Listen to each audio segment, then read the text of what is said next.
Zee Marathi, चर्चाही होणारच.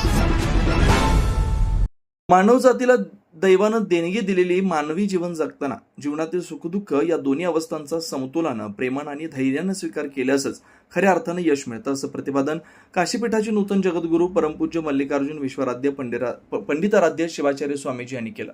येडूर तालुका चिकोड येथील श्री वीरभद्र मंदिर परिसरात रविवार सायंकाळपासून 6 मार्चपर्यंत होणाऱ्या महाकुंभाभिषेक, राजगोपूर लोकार्पण, कृष्णारती, लक्षदीपोत्सव तसेच श्री रेणुकाचार्य जयंतीनिमित्त आयोजित अशा विविध धार्मिक कार्यक्रमात ते बोलत होते. कार्यक्रमाच्या दिव्य सानिध्यात श्रीशैलपीठचे जगद्गुरू डॉक्टर चन्नसिद्धराम पंडिताराध्य शिवाचार्य महास्वामीजी होते. काशीपीठाचे नूतन जगद्गुरू स्वामीजी पुढे म्हणाले, माणसाच्या जीवनात प्रथम संकट येतं, ते स्वीकारण्याची तयारी असली पाहिजे.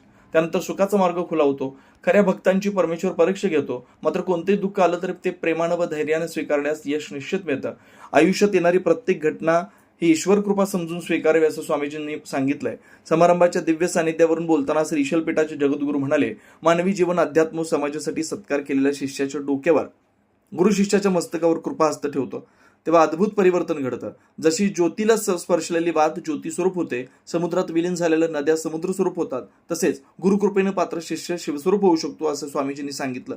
या कार्यक्रमास विविध मठाधीश, साधू संत तसेच परिसरातील मान्यवर नागरिक उपस्थित होते. सी मराठीसाठी इंगळीहून राजू कोळी.